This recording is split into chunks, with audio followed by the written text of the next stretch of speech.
Nakapagtala naman sa mahigit 11,000 mga pasyente mula sa road crash accident sa Department of Health. At higit 1,000 rito ay naiulat na nasa ilalim ng impluwensya ng alak. Si Bien Manalo sa sentro ng balita.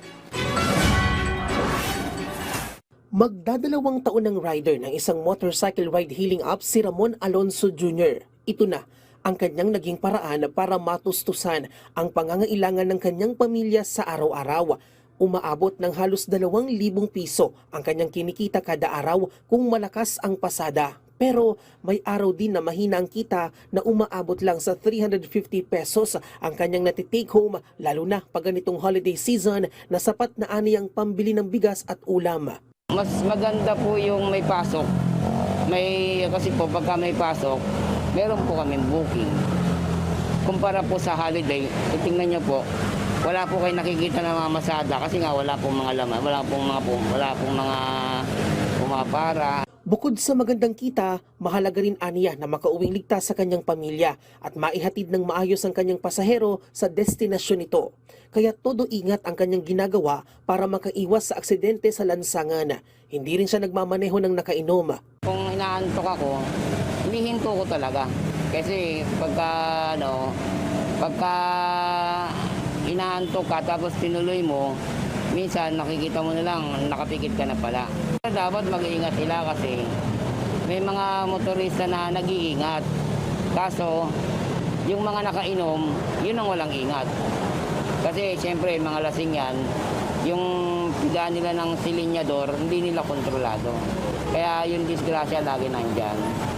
Nagpaalala ang Department of Health sa mga motorista na mag-ingat sa pagmamaneho ngayong holiday season. Base sa datos ng DOH, tumataas ang naitatalang kaso ng road crash accidents tuwing Kapaskuhan. Umaabot sa mahigit 11,000 pasyente ang isinugod sa mahigit 200 ospital sa buong Pilipinas dahil sa road crash injuries mula yan Disyembre noong nakaraang taon hanggang Enero ngayong taon. Tinatayang aabot naman sa mahigit 1,000 sa kanila ang nasa impluwensya ng alak.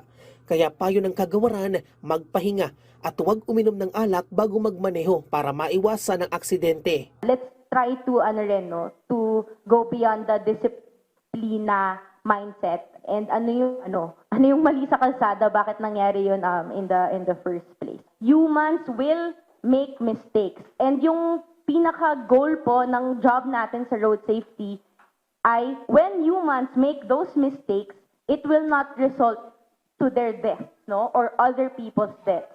Samantala, sinimula na rin ni Health Secretary Ted Herbosa ang paglilibot sa mga ospital na bahagi ng Ligtas Christmas Campaign.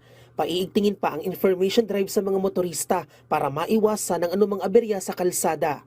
Bukod sa road crash injuries, tututukan din ng ahensya ngayong holiday season ang mga kaso ng sakit sa puso, acute stroke, bronchial asthma at fire-related injuries.